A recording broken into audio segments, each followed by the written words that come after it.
Hey everybody, thanks so much for joining us right here on The Right View. Tonight, we're joined by a man who really needs no introduction. He's a Heisman Trophy winner, national champion, former NFL player, former MMA fighter, and now a candidate for United States Senate in his home state of Georgia. Joining us tonight is Herschel Walker. Herschel, thanks for joining us on The Right View. You've got a lot going on right now. I know you just announced your candidacy for Senate in Georgia, and we're going to get to that in a minute. But I want to just talk a little bit about you. You were born and raised in Georgia, obviously. You were always into sports. We know that football is something that you're known for. Did you know that football was going to be your sport, or was there something else that kind of pulled you away, or how did that all work out? Because it really made you who you are. Well, what's very strange is you say I was into sports, but I really wasn't. The only sporting event I used to watch was with my father and my little brother was this professional wrestling. Oh, wow. And I never really knew about football. I learned football from reading books and different things like that because I was a little bit overweight. I was a weird little kid. And I never really dreamed that I ever have an opportunity to play football.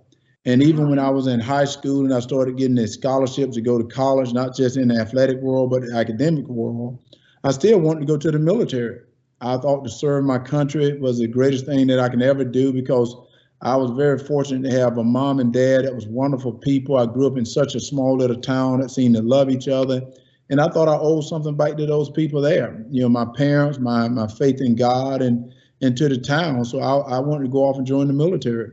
Wow. I mean, I can totally appreciate that. There was a time in my life where I also thought about entering the military. I want to talk about your hometown. You are from a place called Wrightsville, Georgia. Is that right? That's right. If you got 1 year to live, you go to Wrightsville because that year lasts forever. Nothing ever changed. Same old, but a little town in Wrightsville, Georgia. You know what's funny is I am from Wrightsville Beach, North Carolina. And when I found out you were from Wrightsville, Georgia, Herschel, I feel like we have so many things in common, and we're going to talk about our working out and all the stuff you do, because I got to hear what you're up to right now with it, especially running for Senate. But you just talked about the fact that you were also getting offers to, go to college, full ride on academics. You graduated high school as a valedictorian. That's pretty amazing. At the same time playing football, did you run track also in high school? Played basketball and baseball. I got scholarships and all those. But this is what's funny. Growing up as a little kid, I was not an athlete. I was overweight. I was a stuttering little kid, and I didn't like myself that much because kids made fun of me. But that was a change that happened to me a little early where I ended up getting beat up by a kid. And after crying and stuff going home, I sort of heard this little voice that told me to quit feeling sorry for myself. Sometimes instead of looking up, you look down all the time. And that's what I was always doing. And that's the day of my life. I started working out. I started going to the library, getting books, started reading books and stuff. And I started feeling better. And then I realized to quit worrying about what people felt about me, but worry about what I felt about myself. And that was a big change in my life. That made a big difference right there. I feel like that is that moment for you. Look, we try, I feel like, Herschel, to coddle our children so much, especially these days in America. We want to keep our kids safe from everything. We don't want them getting bullied. We don't want them getting harassed. Parents are always involved in everything. But had it not been for that incident for you where you got essentially beat up by a kid, I mean, who knows where you would be right now? I think that sometimes we're missing the power that comes from a situation like that. And it's the times that we fail or the times that we fall down where we learn the most. Those are learning experiences. And had it not been for that for you, who knows what would have happened? I feel like kids today need to get a little more, I want to say a little tougher, but don't you feel like, are we coddling the kids in this country too much? Well, we are. And what's so funny, the kid that beat me up, I still remember his name. It was Anthony Logan. Oh, there you do. He said, if you find him today, what would you do to him? I said, I wouldn't do anything. I probably would thank him. I probably thank him because you're 100% correct. He didn't just beat me up, but he woke me up. And, I remember talking to my son, Christian, one day, and I was trying to explain something to him. And I said, Christian, I want to keep you from falling in those pit holes that I had. I don't want you to make the mistakes that I made. And I kept talking to him about that. And at the end, he said, those things didn't hurt you, did it? And I felt guilty because you're 100% correct. We do coddle our kids because we don't want them to make those mistakes. Yeah. But to make them be better, we have to let them make those mistakes. You know, we can be there to not make it a big mistake, but I think we got to let them know that when they fail, they can get up. Yeah. This is be there here. Go ahead. Yeah. No, be there to help them get up and help them find their way after that. But sometimes we need to let them figure things out on their own. I feel like that's such a good life lesson in general. And I feel like these days, gosh, kids, we just teach our kids that they can be sheltered from everything and, you know, go in their safe space with their puppy. I know you got a puppy, I got dogs. We know how great they are, but my goodness, that's not the real world, Herschel. And it actually does such a disservice, I feel like, to our kids in the future whenever we treat them like that. You just brought up your son, Christian. I just have to brag for a second on your son because we've had him on this show before. He was one of my favorite interviews, and he was so flattered when I told him this one thing I'm about to tell you, and I think it speaks volumes. I said, I didn't even know, Christian, who your dad was whenever I first discovered you and started following you online. And he just thought that was the greatest thing, Herschel, that I didn't even know that he was your son. Well, you know what's strange is he want to make it on his own. And right, which I think is wonderful. Yeah, I'm so proud of him because he sometimes, I remember I used to come pick him up from school, and I love this. And I say the little guy, he's not a little guy, he's a little adult. I used to go pick him up from school, and when he was in high school, and I would grab him and hug him and kiss him and stuff. And he's like, Dad, can you please not do that like that? I don't want people to know that you're my dad like this. And I said, guys, I just love you so much. But his whole time, he's always wanted to make it on his own. And I'm so proud of him because that's what he's done. You know, the guy speaks 3 different languages and stuff, and he writes those languages as well. And he is a very good student. He's an incredible athlete, but that's not what he wanted to do. And that's what I told someone. I don't try to put myself onto him. I let him do what he's enjoyed doing, and that's what I encourage all parents to do. Let your kids do what they want to do, not what you want them to do.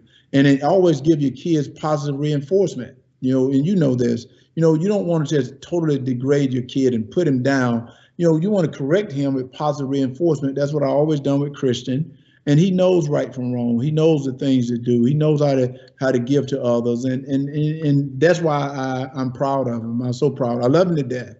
Yeah, I mean, it's when he told me that, it told me what kind of dad you were for him. You know what I mean? That you instilled a work ethic, obviously, in him, that you wanted him to be able to do things on his own, and that he wanted that too. I think it's a really, really cool thing. But I want to talk about your work ethic. Yes. You had all this going on. We're talking about that you were valedictorian, scholarships in basically all sports, possibly, you know, for just being valedictorian, for your educational aspect of things. Was the work ethic something that you always had? Did it come from your parents? How do you think that you ended up like that? Well, it definitely came from my parents. You know, my parents, you know, they brought me up in the church. I was brought up in the church. And one thing that was very unique about my parents is, you know, I remember they used to come home from work, and no matter what they did, no matter how tired they were, whatever the kids outside was doing, they would come out and play with us. They did stuff with us, and it was absolutely amazing. And my father only went to the 3rd grade. He didn't have the possibility of going any farther because he had 6 sisters and a mom. He lost his father earlier, so he became the man of the house. But I tell Christian this, if I can be a dad to him like my dad was to me, I've done a great job. Because my dad taught me right from wrong. He taught me to obey the law. He taught me to love this country. He taught me how to get out and work for what I wanted. And I said, that's what you got to teach your kids. And you know, people ask me, who's my hero? And, you know, the first thing I say is the Lord Jesus Christ. Says, no, who's your human heroes? And I say, it's my mom and dad, because, you know, they taught me how to work. And that's all they need to do is taught me how to work. And they taught me how to sacrifice. And that's one reason I've learned in life. If you sacrifice, you learn how to give to others. And I think that's the greatest gift you can learn from your parents. Gosh, isn't it so true? I mean, I think I would say the same thing, you know, and you really get such an appreciation for it when you become a parent yourself, for first of all, how hard it is to be a good parent, but all of the things that your parents did to make you the person that you are. It's really amazing to see. So I totally agree with you on that. So you recently, I want to get to this kind of meetup you had with your teammates. The 1980 team from Georgia, you guys recently all got together and you were honored. What happened with that? Can you tell me more about that? Well, that was a wonderful time because in 1980, Georgia won a national championship, and they were not predicted to win the national championship. We were predicted to have an okay team, but something that was very unique, which is going on in this country today, we had some good leadership, like good senior class leadership. We had guys that have been there for a long time. They've gone through a tough time. And they were great leaders. We had some great coaches, and they brought in some freshmen like myself. We came in, we were good athletes, but you also need leaders. Yeah. And those guys, they were leaders. They took control of everything. And one thing is, there's a guy by the name of Francisco Ross, and I call him Frank. He was the first Latino American to play at the University of Georgia. Well, what's fun is he's kept that team together over 40-something years. He's kept that team together, and no time we call each other, we love each other, we continue to communicate, we know each other's family. He has kept us together this whole time, and he brought us together to have a 40th year anniversary.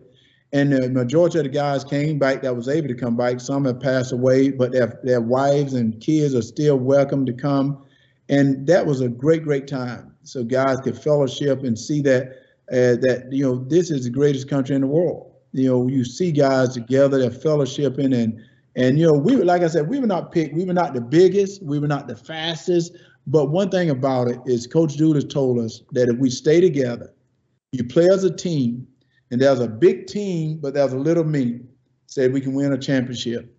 Well, those 3 years I was at Georgia, we went out and we beat everybody out there, and we were an incredible team, and I think that's what you learn in life, that when you got good leadership and you work hard, you can accomplish great things. Yeah, gosh, it's so true. And that brings me to sort of the next question that I have for you. I mean, you've done so much. You've had this incredible career in the NFL. You even competed in the Winter Olympics, Herschel, on the bobsled. I mean, this is straight out of Cool Runnings. I can't even get over it. It's so great. You have a 2-0 record in mixed martial arts. You are a 5th degree black belt in Taekwondo, and now you're running for United States Senate. Clearly, you have a long history of never backing down from a challenge. You're always up for anything. You're a hard worker. You have to be to get through all of those things. So why did you decide ultimately that you wanted to run for Senate in your home state? Because gosh, you see how hard they make it for Republicans these days, Herschel. You have to know what's coming down the pipe for you, what they're going to come after you with, especially in the state of Georgia. Why did you decide you wanted to run? Well, I talk about sacrificing all the time. Over the last almost 15 years, I've been at a military base. Every 3 weeks, I'm at a military base somewhere in the world. And some of the greatest heroes of our young men and women of service that go out and do things to save this country, the greatest country in the world. And I watch them do it. And I talk about sacrifice, and I talk about all the struggles that they go through, how they can get help. For our young people, I'm always telling the young people, if you want to make good grades, you got to sacrifice. You can't be on your iPhone. You can't be on the phone calling your friends. You got to study. If you want to be a good athlete, I'm serious, you got to sacrifice. You can't be going out to the bars. You can't be dating. You can't be doing all the things. I talk about sacrificing. Well, this country has given me so much. And right now, something is wrong. Things are not going right. We have leaders in Washington that's not doing what's right for this country. And there's an opportunity where there's a guy in Georgia that has taken that Senate seat that's not doing the right thing. And there's one guy that can beat him, and it's Herschel Walker. And if I don't sacrifice to take him out of that seat, I think I'll regret it the rest of my life. And I'm not here to say that he's a terrible guy because, he got to do what his people want him to do. But one thing about me, I'm going to do what's right for the people. It got nothing to do with the Republican Party, nothing to do with this, but what's right for the people. What's going on right now, this is a country of law and order. This is a country of strong military. This is a country that believes in school choice. These are fundamental things that we believe in, that they're trying to take away from us. They're even trying to take your Christian belief away from you. Well, if I don't stand up now, who's going to stand up? And I'm not a guy to sit on the bench. I don't like to sit on the bench, and I want to get involved. And I think by me getting involved, it's going to get more people involved. You're involved. And I guarantee you there's more people out there that love America than the loud voices that are shouting, America is terrible. And I want to let those people know you got a champion in Washington. You put me in Washington, you get behind me, you will have a champion in Washington that's going to fight every day, every 24 hours a day, every week, every month, to let people know this is the greatest country in the world. I will support everyone in the world because everyone in this country are my family. Love it. And that's so true.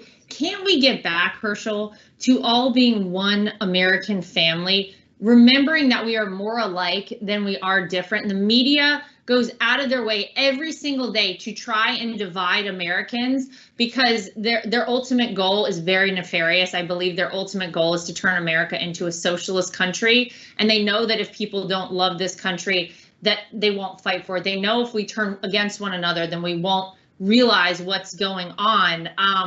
And I love your message. And I love also, Herschel, that you're not a politician. It's very similar, I feel like, to my father-in-law. We have seen, I think, thanks to Donald Trump, so many people get involved in politics that have no history of politics, that have never been political in their lives because they see that, gosh, if Donald Trump can do it and do it for the right reasons and do a great job, then why can't I do it? And that's what we need. We don't want career politicians representing America in Washington, D.C. We want people like you and like people that have had businesses, that have actually worked for a living, that have, signed the front of a paycheck instead of the back of a paycheck. We want people who get it going to D.C. And that's what I love about you. You're not a politician. And that's what I've told everyone. And I'm not a politician. I'm here for the people. And, it is sad that, I watch people put this country down, and you mentioned it early on. I was on the Olympic team, the Winter Olympic team. The most proudest moment of my life is to see the United States team come into an arena and watch all these other countries like, oh, they're amazed. And I say, we're more alike than we are different. And they bring up this racism thing now. And I said, they want separation.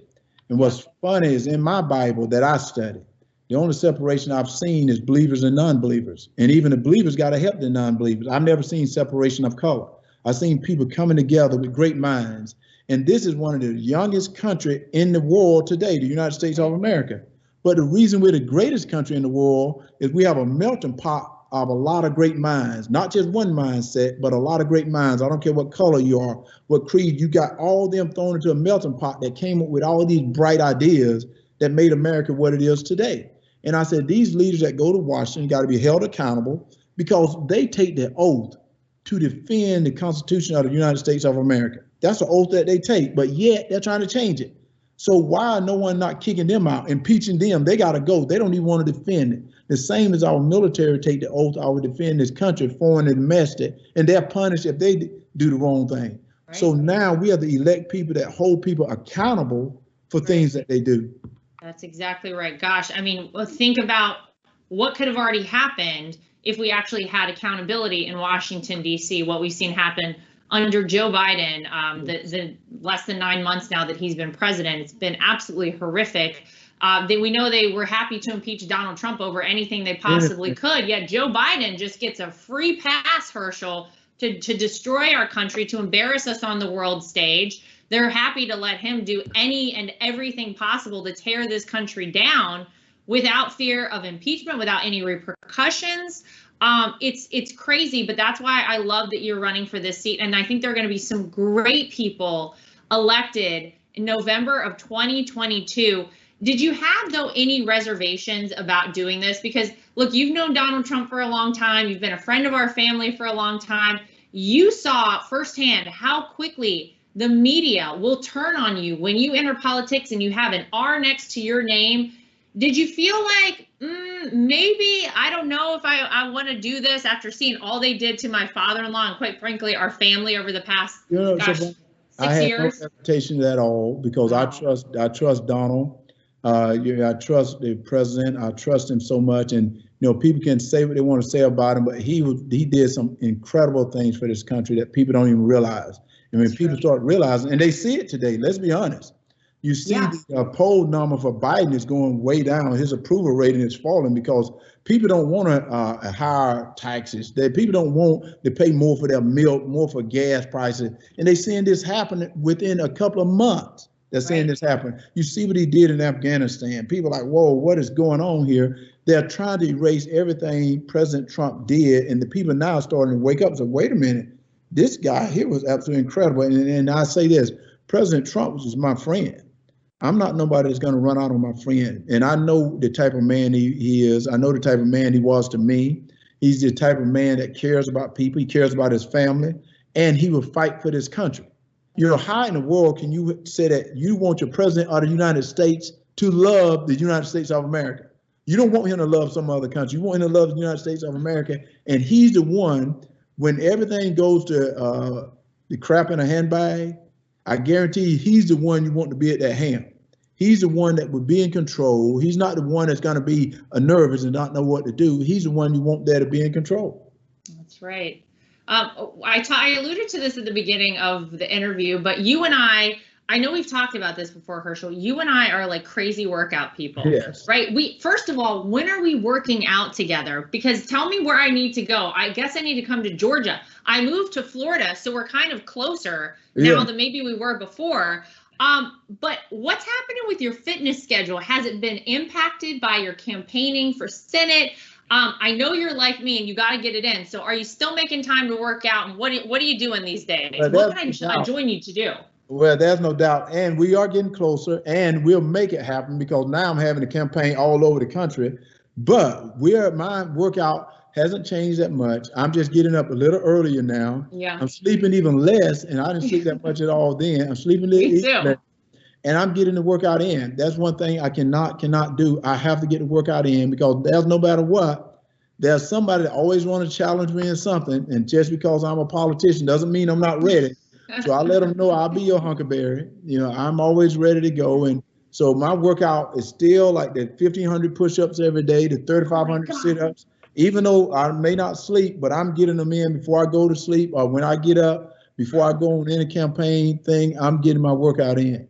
Good for you. By the way, it's so important. I feel like it just gets you focused and kind of honed in on what you need to get done. For me, like I have to, or don't you ride a bike too? Aren't you a bike rider? I do. I cycle. If I'm on a stationary bike, I try to do at least 50 miles on a stationary bike. And if I'm out on the road, I do anywhere between 100 to 75 and stuff on a road bike. But I thought I was doing a lot, Herschel. I'm doing like 30 miles. Like that's that's long ride on Sundays. No, that's very good. But you know, people don't know. I used to do like a lot of the racing things on bikes. So I used to race up to like do this race 150 miles, like this race and stuff. But I love cycling and stuff. And you know, for someone like me, cycling is great because there's not a lot of pounding on your knees and stuff. So, but I love to get out and jog a little bit. And you know, and one thing I want to tell a lot of people at my age, well, I'm still young, but they ought to get in a swimming pool. A swimming pool, a lot of pool work is very good for you. Swimming or running in the water. Running in the water is great for your knees and stuff. So that's a good workout. Have you done any triathlons before? I haven't. I thought about doing it, but you know, my swimming is not great. But here's the thing. All right, if you were promoting swimming, biking, and running, you're already done. Like we're there. That's one of the things I love to do. Maybe we can get a triathlon on the calendar for the two of us in the coming, I don't know, let's say 5 years, because I know you got to do the Senate run. Yeah, we're making a fundraiser. Oh my God, let's do it, because I think it would be amazing. You're right, swimming is so great. And what I love about swimming and biking actually is that I feel like I'm just in my own zone. And it's the only time I don't have people calling me, trying to talk to me, my kids hanging off of me. You know what I mean? Like that is your time. I feel like it's so important that we set aside at least a little bit of time for ourselves. Life is so crazy and hectic for so many people. You got to find something that works for you. And you have to set aside some time for yourself, just to get peace of mind for yourself. And I think that is great for people. And to get out to work out like on a bike, you get out on a bike, you're free. You just ride and don't have to worry about it. Oh my God. Okay. So we're going to set, coming soon, folks, the Lara Trump Herschel Walker triathlon fundraiser. Yes. I don't know. We're going to work on it behind the scenes. We'll let you know. So I ask everybody, Herschel, and I feel like this is so important, especially given your Senate run. What do you think is the best part of America, and what do you feel is the biggest threat to the future of our country? You know, I think the best part of America is you can always have the America's dream, that no matter what, you can make a mistake and you can still succeed in America.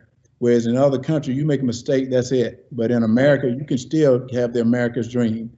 And I think the worst thing is separation, where they're trying to separate people from color to economics, from anything like that. I think that's the worst thing about you can do, because if you do things like that, you have no country. And that's one of the things I want to just throw this out. And people got to remember, if you have no border, you have no country. We have the security border with border, you have to say where the borders end, where they begin.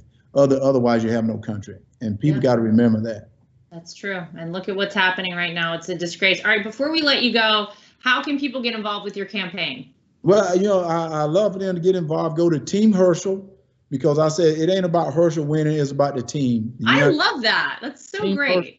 Herschel.com, and you can get involved, find out more of what's going on. Because one thing I'm going to start doing this week is, this coming week, I'm going to start doing some listening sessions around Georgia, because I want to know what the people are saying. I want to know what the people are saying, and not what Herschel Walker is saying, because it's not about me. My opinion don't matter. What matters is the people's opinion.